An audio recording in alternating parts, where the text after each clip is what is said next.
Alright,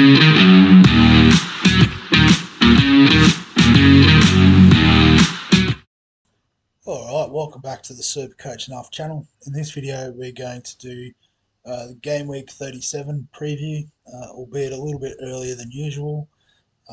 But we've got the bench boost going and we're going all out for the best possible finish. So before we get into that, we'll do the Game Week 36 review. So it works out to be a really good week for us. I hadn't actually checked it since early this morning, but I've gone up over 100 points, so 108 for the week. Which was top 200k for the game week, which is pretty awesome. Was hoping for a little bit more of an overall increase, but 5,000 up, or maybe a bit more than that. I think it was about 32, but just touching the top 25k, or almost, I suppose. But still, crushing it. But we're gonna go all out this week. It's going to be a good time. But I guess we'll go through the team before we get stuck in. So Dubravka scored us 3 points in goal. That's fine. We'll cop that. Gabriel and Ben White both with the clean sheet, so 7 and 6 points respectively. Tyreek Mitchell scoring a goal and a clean sheet this morning against Man United. You'll love to see it. So 12 points from him. Thanks for coming. Palmer, Saka both doing well, and even Gordon, getting an assist. We had Salah as captain, and he responded with I think it was a goal and 2 assists from memory. Yeah, so nice win over Tottenham. Unfortunately, our vice captain Haaland just goes and bags 4 goals. So that was a bit flat. I was almost sort of hoping Salah was getting rested, but there's no reason to rest him at this time of the year. So that was just wishful thinking. I guess the only forward that, or front seven that blanked was Solanke. But again, we sort of were a bit stuck with Sterling and Gusto. So that was the best we were going to get anyway. Would have loved to have Henderson 6 in goal. Would have got a few more points, but I guess when you get 108, you've just been greedy asking for 3 more. So we will absolutely take it. So in terms of the moves this week, we've got 2 transfers for free, but we're going to go a bit harder than that. So essentially what we're going to look at doing is trying to bring in as many double game week players as we can.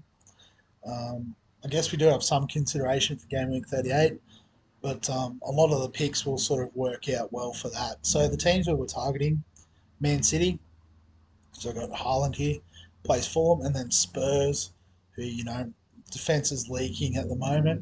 So might even go the triple Man City attack, mostly because I can't really pick which defenders are going to play in any given week. And then West Ham to finish. So, Man City obviously gun team to target. Next up, we've got Chelsea, who he did try to target, but failed spectacularly. But nice fixtures. You can see Forest, Brighton, Bournemouth to finish. So Palmer's a lock. Obviously, we need to change Sterling. And Gusto's one we can sort of have a look at. He did come off the bench and play a little 7-minute stint. So, even though we're making all these moves now, we might sort of reserve judgment on Gusto, but have a backup plan for him. Newcastle's another team. So Brighton, Man United, who obviously, didn't do flash this morning, and then Brentford in the last week. So we've already got 3 from Newcastle: Gordon, Isak, Dubravka. So I don't really see us changing out of them. And then the other team that we haven't actually currently got any assets on is Spurs. So Spurs do play Man City, which is obviously going to be tough. But either side of that, they've got Burnley and Sheffield. So I think it's still worth a shout to get in these Spurs assets, because we're not expecting much out of the second half of this game week, but we can still use them to score big here. But then also Sheffield United in game week 38 is an absolute fill-up. So we've got those 4 teams. Probably the 5th team. So I guess the other 2 teams that double up this week are Brighton and Man United. So, I guess if we look at their draws, I don't have anyone from either of those teams. Bruno Fernandes. So Man United have got Arsenal, Newcastle, so probably, not loving those fixtures. And then they have Brighton in the last game. Whereas Brighton, Newcastle, Chelsea, Man United. So not the best fixture for them either, which is why I guess, we'll sort of lump those two teams together. Obviously, we can look at, maybe keeping like a Arsenal defensive asset, Man United, Everton in the last two, and Arsenal's defence is absolutely crushing it at the moment. Um, but other than that, I'm pretty happy for the rest of them to go. So Henderson's gone, Mitchell's gone, despite killing it this week. Wolves and Villa's okay, but we want players that are playing 3 games. We're going for glory here. Aitnuri's gone. Sterling's gone because he's not playing. Unfortunately, Salah is gone. Even though Villa's a okay fixture, Wolves is a bit nicer, but we can definitely do a lot with that money. Slanky's obviously gone. Haaland, Isak stay. So you can see this is going to cost us 16 points. And actually, I might get rid of Ben White too. So I don't really want to keep. Oh, actually, I want to get rid of Saka. That's right. So might just bring Ben White back into the fold. Restore player. So 20 points this is going to cost us. So we're hoping that the extra sort of game that our 1, 2, 3, 4, 5, 6, 7 players we bring in are playing, because we're going to use the bench boost as well. We're hoping that covers the 20 points, which as long as they don't all completely blank, I think we'll be okay with. So I guess the tricky bit is probably the midfield, because realistically, we want Foden, we want Son, we want he's not on this page, but we probably want De Bruyne as well. So there is a potential we use another 4 points to get out of Gordon, but Gordon's been doing okay. Um, but yeah, I guess we have to make a decision there. I guess the other player that we could look at as well with that is Richarlison. He's actually a midfielder also.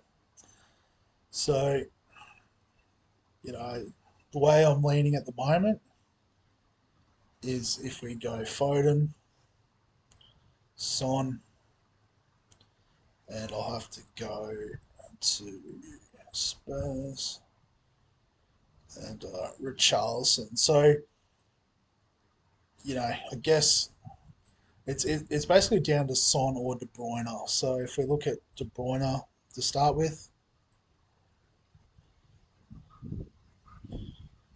so he's an extra point 0.6 on top of Son.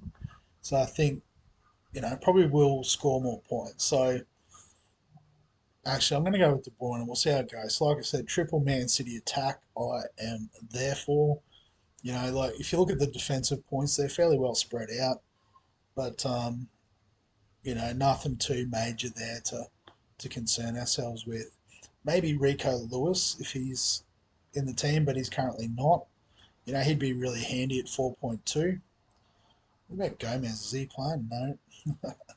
Wishful thinking there. So I think, yeah, maybe like an Ake would be the shout if we did go for a defender. I think he's pretty well lodged there in that left centre back role that he has. I think Akanji's probably playing through the middle, Walker on the right. I haven't followed Man City too close, so people might have a better clue. Guardiola. Yeah, so I don't know. That's what I mean. It's hard to tell. What's Diaz doing? Just out? Is he injured? Don't know.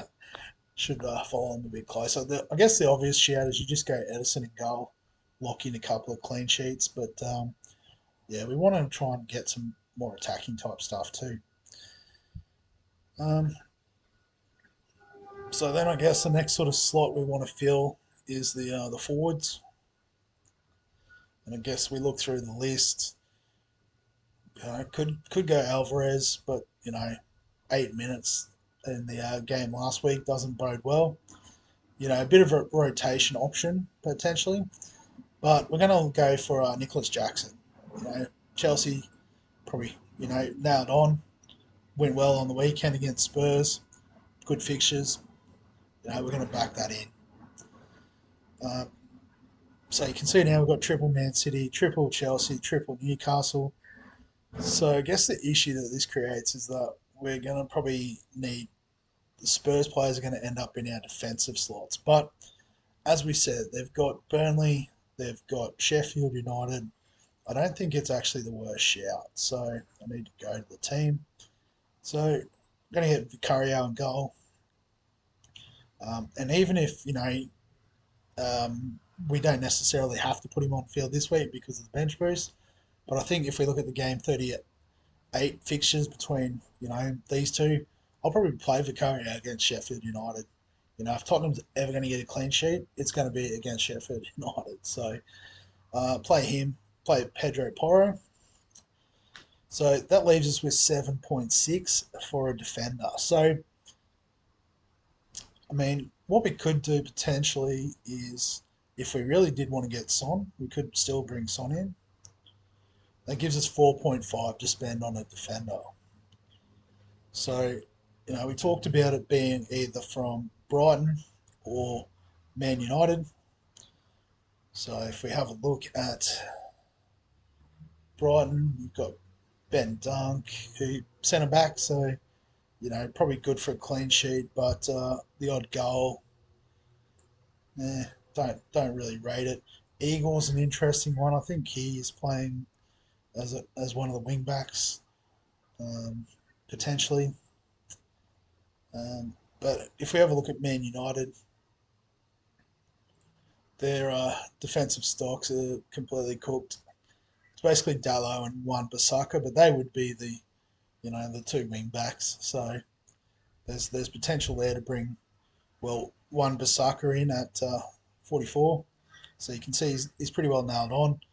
Just terrible defensively, given four conceded last week.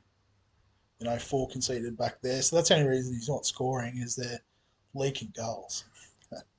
So you know, um, so not too sure which way we'll go with this. What I might actually do, I can't do it. I was going to bring Ait Nouri back in, but just realised I can't afford him by point one. So what else can we do? Salah, that won't work. A Son.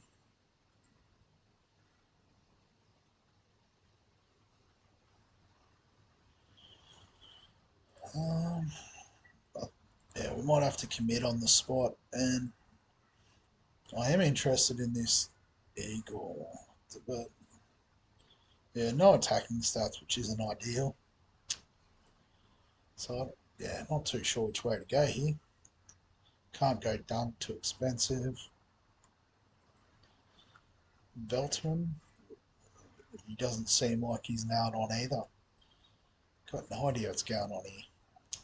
Probably should have done a bit of research before I've kicked this off.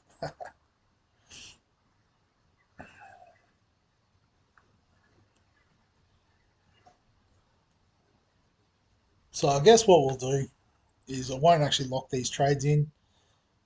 Because I guess the other thing too is I just realised if Gusto's out, my replacement option would be Kukurea, who is actually more expensive. So I might have to actually, try and find the cheapest option I can to bring in. Might not even be a double game week player. It might just be whoever fits the budget. So what's the difference? 0.6. So it's got to be a 3.9 million defender that we bring in anyway. So if we do that, that really limits our options. What's this Richards lad about? Playing, I suppose. Scored an assist and a clean sheet. You know what? That might be good enough for me. You're in. So we can probably square this away, which is pretty cool. 20 points, as like I said, is the difference. It could be 24 if we have to upgrade Gusto.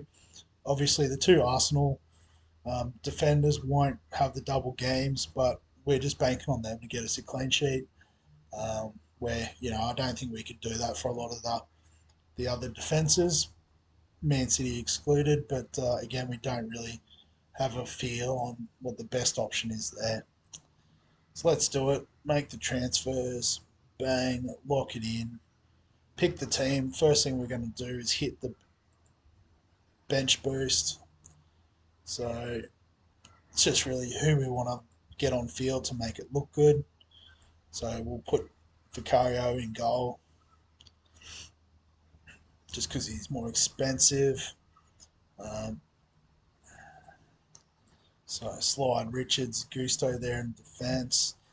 And then maybe just Gordon on the bench. And so then the captain, I think the obvious choice is the Man City assets. So Haaland into Foden maybe, or De Bruyne, something like that. Fantastic. Let's save the changes. So we'll see how this goes. Obviously, like I said, Gusto might be upgraded. Hopefully, there's no late injury news. Cost us a few more points, but again, it's all about the views on YouTube. So going for a strong finish. But as always, if you've got any questions, comments, thoughts, feel free to add them below this video. Subscribe to the channel if you enjoy all the fantasy sports stuff. Obviously, give us a like if you're enjoying the FPL stuff in particular. But other than that, we'll catch you in the next one.